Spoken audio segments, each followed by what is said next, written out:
सो hi everyone, क्या चल रहा है आजकल ये मार्केट में। आज वापस एक बहुत ही ज़्यादा फैंटास्टिक रैली देखी गई है निफ्टी के अंदर एंड बहुत ही ज़्यादा हिस्टोरिक डे है। आज निफ्टी ने कर लिया है 18,000 का लेवल पार। वापस बहुत अरसे के बाद हमने 18,000 का लेवल ब्रीच होते देखा है एंड एक सस्टेनेबल लैंडिंग करी है निफ्टी ने 18,000 के ऊपर।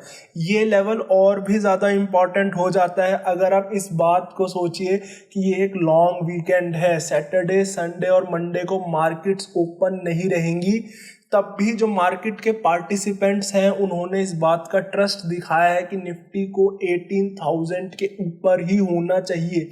इस लेवल का सिग्निफिकेंस बढ़ जाता है इस बात पे ज़रूर गौर करिएगा। हमने प्री मार्केट रिपोर्ट में भी इसकी बात करी थी कि आज मार्केट की क्लोजिंग कैसी होती है, सेंटिमेंट्स को काफ़ी हद तक शो करेगा। बैंक निफ्टी ने भी आज दिखाई है बहुत ही अच्छी रैली। बैंक निफ्टी ने कर दिया है 43,200 का लेवल पार। हाँ, ये उतनी एक हिस्टोरिक बात तो नहीं है जितना अमेजिंग काम हमारे निफ्टी ने करा है आज 18,000 का लेवल पार करके, बट हाँ, अपने आप में एक बहुत बेहतरीन फीट ज़रूर है हमारी इंडियन मार्केट्स की रेजिलियंस के लिए।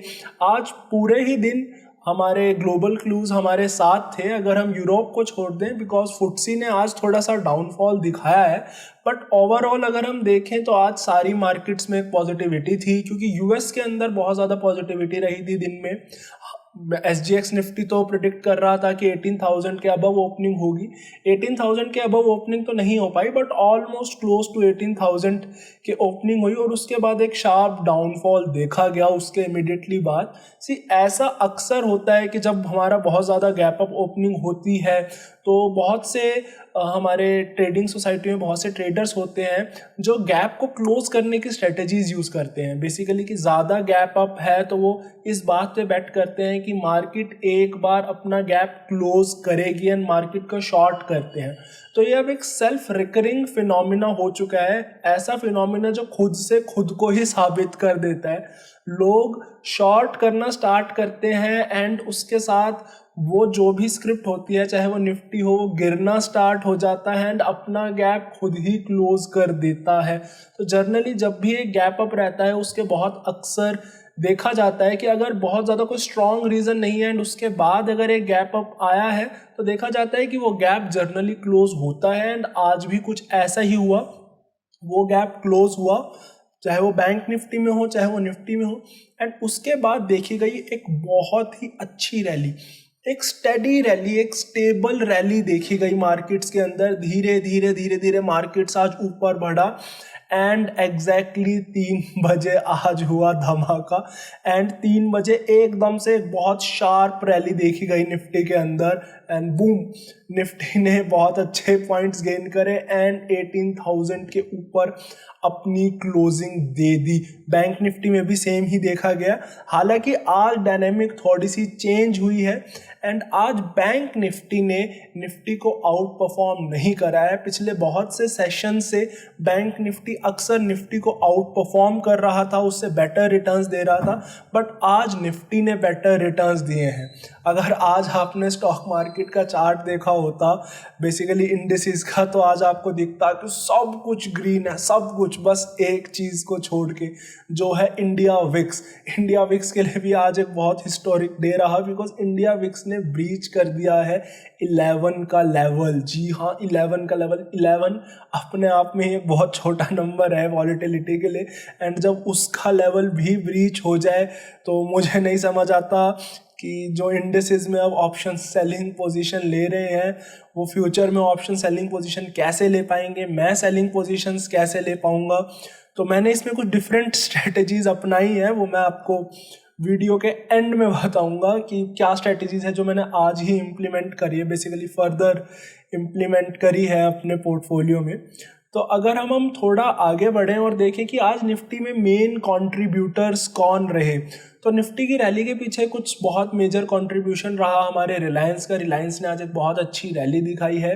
रिलायंस कल भी बढ़ा था, रिलायंस आज भी बढ़ा है एंड ये जानना हमारे लिए ज़रूरी है कि रिलायंस एक बहुत ही हैवी वेट है निफ्टी के अंदर, तो रिलायंस का मूव निफ्टी में बहुत ज़्यादा वेटेज रखता है। रिलायंस ने आज सबसे ज़्यादा गेंस नहीं करे हैं, बट रिलायंस का कंट्रीब्यूशन निफ्टी के अंदर आज सबसे ज़्यादा रहा है। उसके बाद हमारा अपना फेवरेट आईटीसी, जो कि पिछले साल से नए रिकॉर्ड्स बनाते जा रहा है अपने रिटर्न्स में, एंड 100% से ज़्यादा रिटर्न दे चुका है पिछले एक साल में, जो कि बहुत ही अच्छी बात है आईटीसी के लिए। बहुत टाइम से मुझे स्टॉक अंडर वैल्यूड लगता था, एंड बहुत अच्छी परफॉर्मेंस अब ये आईटीसी दे रहा है और दे चुका है। मुझे नहीं पता अब इसके ऊपर ये कितना ही जा पाएगा, बट हाँ, जो ये डिज़र्व करता था उसे अब ये चीज़ मिल रही है, जिसका मेन कारण बेसिकली ये है कि जो उसका एफएमजीसी अदर सेगमेंट है वो अब ट्रैक्शन पकड़ रहा है, उसमें मार्जिन्स आ रहे हैं। उनका सबसे बड़ा फ्लॉ यही था कि बहुत टाइम से आईटीसी मार्जिन्स नहीं ले पा रहा था अपने एफएमजीसी अदर सेगमेंट में। अदर सेगमेंट्स में सारी चीज़ें आती हैं, जैसे आशीर्वाद आटा हो गया आपका, एंड जो ये हमारा yippee नूडल्स हो गई, हमारा डार्क फैंटेसी बिस्किट्स हो गए, इनमें आईटीसी मार्जिन्स नहीं कमा पा रहा था। सिगरेट बिजनेस से आईटीसी बहुत अच्छे मार्जिन्स कमाता आ रहा है शुरुआत से, तो जैसे ही उस सेगमेंट ने मार्जिन्स पकड़ने स्टार्ट करे डबल डिजिट्स के, तो लोगों ने एक बहुत पॉजिटिविटी देखी एंड उसको लोग अप्रिशिएट कर रहे हैं। रिलायंस के रिजल्ट्स के बाद भी रिलायंस को अप्रिशिएट किया जा रहा है। कुछ फर्दर डेवलपमेंट्स भी हुई हैं रिलायंस के अंदर, कुछ एक्विजिशंस की बातें हैं, कुछ अपने बिजनेस एक्सपेंशन की बातें हैं, एंड सबसे मेजर ये तो खैर एक्विजिशन, ये सारी चीज़ें तो रिलायंस के लिए अब छोटी बातें हैं, वो कुछ ना कुछ एक्वायर करते ही रहते हैं। बट जो मेन चीज़ है जिसके कारण रिलायंस को थोड़ा बेनिफिट मिल रहा है वो ये मिल रहा है कि रिलायंस कैपिटल का रिलायंस से डीमर्जर हो रहा था, एंड जब भी ऐसा कुछ होता है कि एक इंडेक्स में, जो निफ्टी में इंडेक्स में जो एक कंपनी है उसका डीमर्जर होता है, तो कुछ टाइम के लिए उसे इंडेक्स से बाहर निकाल दिया जाता है। एंड बट हमारे एनएससी ने इसके कुछ एनएससी सेबी ने इसके कुछ रूल्स चेंज करे, कुछ मॉडिफाई करे, बिकॉज रिलायंस एक बहुत हैवी वेट है, एंड अगर उसे एकदम से इंडेक्स से बाहर निकाला गया तो बहुत ज़्यादा आउटफ्लो हो सकता है मनी का इंडेक्स से, जो कि कोई भी नहीं चाहता, जिसके कारण हम जैसे नॉर्मल इन्वेस्टर्स को, ट्रेडर्स को काफ़ी हार्म हो सकता था। तो इसकी वजह से रूल में कुछ चेंज करा जा रहा है, एंड अब ये होप है कि वो इंडेक्स से बाहर नहीं निकलेगा। मुझे लगता है इसके कारण भी रिलायंस में एक थोड़ी पॉजिटिविटी शायद देखी जा रही है।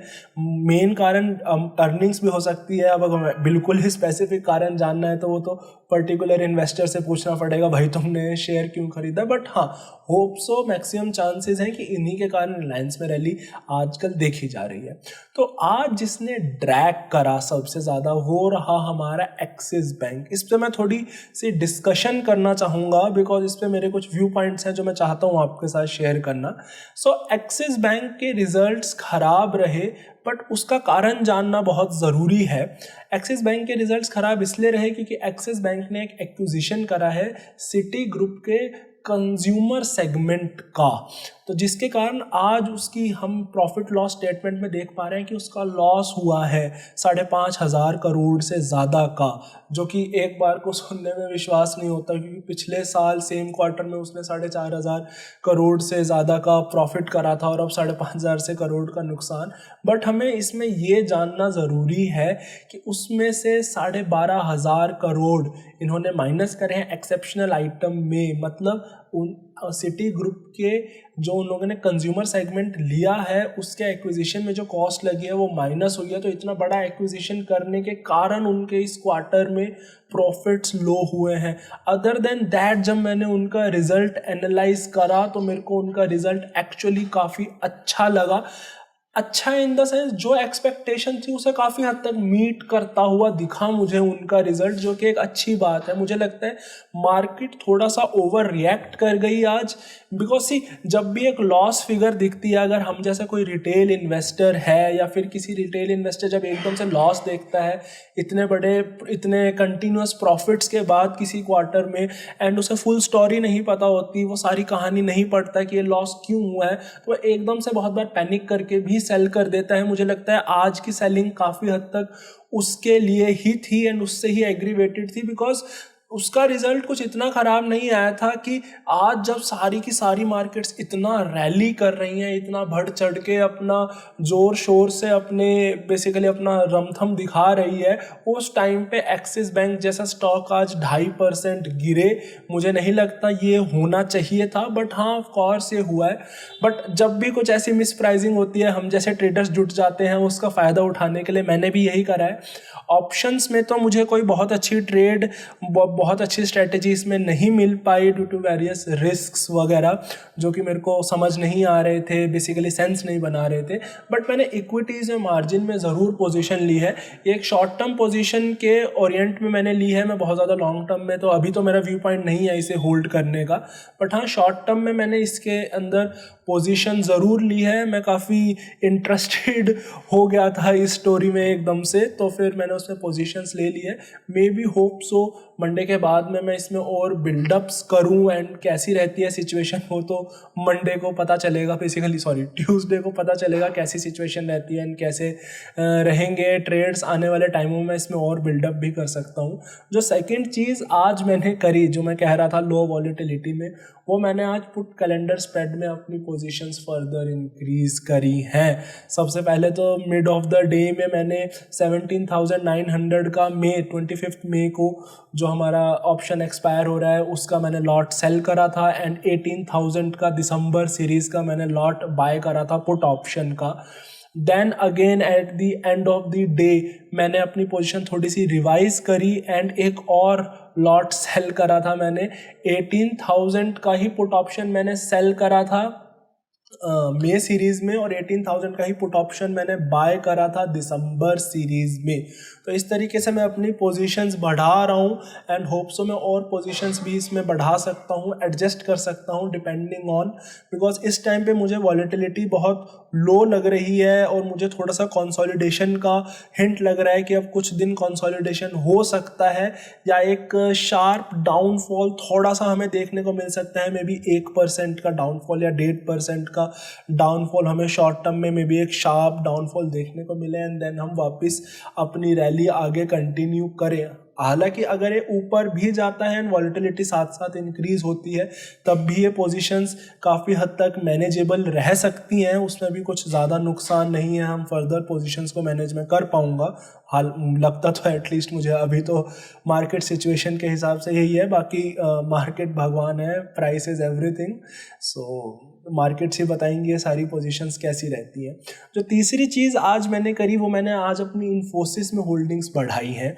ये चीज़ें हमने प्री मार्केट रिपोर्ट में भी डिस्कस करी थी कि मैं शायद से ये चीज़ें कर सकता हूँ, एंड मैंने सेम ही करा। मैंने अपनी इन्फोसिस में होल्डिंग्स बढ़ा दी हैं इस पैमाने को देखते हुए कि यूएसए की मार्केट्स थोड़ा सा इम्प्रूव कर रही हैं, एंड आगे आने वाले क्वार्टर्स में इसकी अर्निंग्स हमें थोड़ी बेटर देखने को मिल सकती हैं। तो इसलिए मैंने थोड़ा आज अपना इन्फोसिस में होल्डिंग्स बढ़ाई है। एक इम्पॉर्टेंट अपडेट, अगर आप वीडियोस को रेगुलरली फॉलो करते हैं, जो हमारी कोटक महिंद्रा बैंक की ट्रेड चल रही थी जिसमें मैंने एक कॉल ऑप्शन सेल करा था, then far out of the money दो कॉल ऑप्शन वापस सेल करे थे, देन मैंने एक कॉल ऑप्शन बाय करा था 2 स्ट्राइक प्राइस छोड़कर हमारे कॉल ऑप्शन में ही। तो एक लॉन्ग पोजीशन थी जिसमें मेरा डाउन साइड लिमिट हो रहा था, वो पोजीशन अब अच्छा परफॉर्म करने लग गई है एंड उसमें प्रॉफिट्स आने लग गए हैं। कोटक महिंद्रा बैंक जैसे ही 2000s के लेवल पे अगर आता है, मैं इस पोजीशन से एग्जिट कर जाऊंगा। अभी तक तो स्ट्रेटजी यही है, वो मेरा मैक्स प्रॉफिट पॉइंट है। हालांकि मैक्स प्रॉफिट नहीं होगा, मैक्स प्रॉफिट मेरा इसमें बिकॉज ऑप्शन सेलिंग पोजीशंस भी हैं मेरे पास, तो एक्सपायरी के दिन ही होगा। बट हाँ, ड्यू टू रिस्क फैक्टर्स मैं अभी इसमें अगर 2000 का पॉइंट मेरा इसमें अटेन आ जाता है, जो कि मेरा मैक्स प्रॉफिट पॉइंट है, तो मैं अपनी इन वाली पोजीशन से एग्जिट कर जाऊंगा। मैं आप लोगों को दोबारा से बोलना चाहता हूँ कि कॉन्ग्रेचुलेशंस, आज का दिन बहुत ही अच्छा रहा मेरे लिए एंड होप सो आपके लिए भी रहा हो। पोजीशंस प्रॉफिट्स में आ रही हैं, होप सो आगे भी आती रहे, मेरी भी आपकी भी, हम सारे लोग मिल के ग्रो करते रहें। एंड बात ज़्यादा मार्केट में कुछ नहीं था। हाँ, एक छोटी सी नज मुझे ज़रूर हुई थी जब मैं विप्रो की न्यूज़ पढ़ रहा था एंड वो शेयर बायबैक की बात कर रहा है, तो मेरा एक उसमें व्यू पॉइंट ये ज़रूर था कि मुझे लगता नहीं है खास कि उस बायबैक से बहुत ज़्यादा फ़र्क पड़ना चाहिए। हो सकता है इन्वेस्टर्स इमोशनल होके इस बायबैक के कारण शेयर्स का प्राइस इंक्रीज कर दें, जो कि आज होता दिख भी रहा है। अप्रॉक्सीमेटली 3% शेयर बढ़ा था, बट मुझे ज़्यादा सेंस नहीं लग रहा है उस बात का, बिकॉज कंपनी के फंडामेंटल्स बहुत ज़्यादा सपोर्ट नहीं कर रहे हैं। जस्ट बिकॉज कंपनी किसी शेयर को बायबैक कर रही है डजंट मीन कि कंपनी के फंडामेंटल्स चेंज हो जाते हैं। इस चीज़ों का मैं तो बहुत ज़्यादा ध्यान रखता हूँ एंड होप सो सारे इन्वेस्टर्स रखना स्टार्ट कर दें एंड मार्केट्स एक बहुत मोर फेयर प्ले हो पाए एंड इन्वेस्टर्स का मैनिपुलेशन मार्केट से कम हो। आशा करता हूँ आपको पोस्ट मार्केट रिपोर्ट पसंद आई होगी। ऐसी ही वीडियोस के लिए आप हमारे चैनल को सब्सक्राइब कर सकते हैं and thank you so much for giving your support. Thank you.